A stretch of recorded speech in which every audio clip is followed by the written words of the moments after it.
یہ کوئی عام شہر نہیں، یہ ایک خواب ہے جو حقیقت کی سرزمین پر آباد ہے، جہاں پہاڑوں کی خاموشی میں صدیوں پرانی کہانیاں چھپی ہیں، جہاں دریا شور مچاتے ہیں لیکن دل کو سکون دیتے ہیں، جہاں ہر صبح ایک نئی امید لے کر آتی ہے اور ہر شام ایک نئی محبت کی گواہی دیتی ہے۔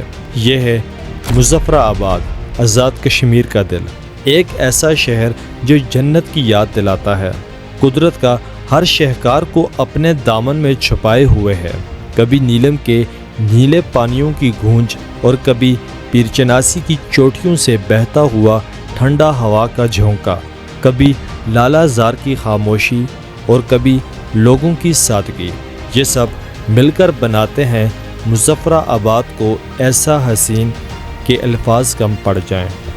آزاد کشمیر کا دارالحکومت مظفر آباد، پاکستان کے زیر انتظام آزاد کشمیر کا دارالحکومت یہ ضلع مظفر آباد ہے۔ چاروں اطراف میں اونچے پہاڑوں کے دامن میں یہ دریائے نیلم اور دریائے جہلم کے کنارے میں واقع ہے۔ ضلع مظفر آباد کا کل رقبہ 1642 مربع کلومیٹر ہے۔ سمندر سے اس شہر کی بلندی تقریباً 2400 فٹ ہے۔ پاکستان کے دارالحکومت اسلام آباد سے مظفر آباد کا فاصلہ تقریباً 130 کلومیٹر ہے۔ مظفر آباد کو اس سے پہلے کئی ناموں سے پکارا جاتا تھا، جیسے چوہریا، چکور، چکڑی بہگ، شکری۔ مظفر آباد شہر کا نام سلطان مظفر خان کے نام سے 1652 میں رکھا گیا تھا۔ مظفر آباد کے بانی سلطان مظفر خان کا تعلق بمبا خاندان سے تھا۔ مظفر آباد شہر کے بارے میں عام طور پر یہ خیال کیا جاتا ہے کہ اسے سلطان مظفر خان نے دوبارہ آباد کیا تھا۔ اگر تاریخ دیکھیں تو معلوم ہوتا ہے کہ مظفر آباد شہر سلطان مظفر خان سے پہلے بھی آباد تھا۔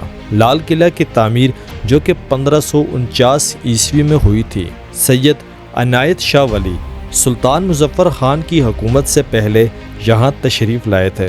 صدیوں سے آباد شہر مظفر آباد تقسیم کشمیر سے پہلے اور گزشتہ کئی دہائیوں تک بدھزم، ہندوازم، اسلام اور سکھ کے مختلف قبائل اس شہر میں آباد تھے۔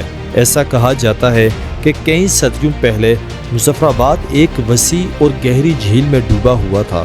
مظفر آباد کا علاقہ مختلف تہذیبوں اور مذاہب کا مرکز رہا ہے۔ یہاں بولی جانے والی زبانوں میں پہاڑی، ہندکو، گوجری، کشمیری، بلتی، اردو، پنجابی اور پشتو بولی اور سمجھی جاتی ہے۔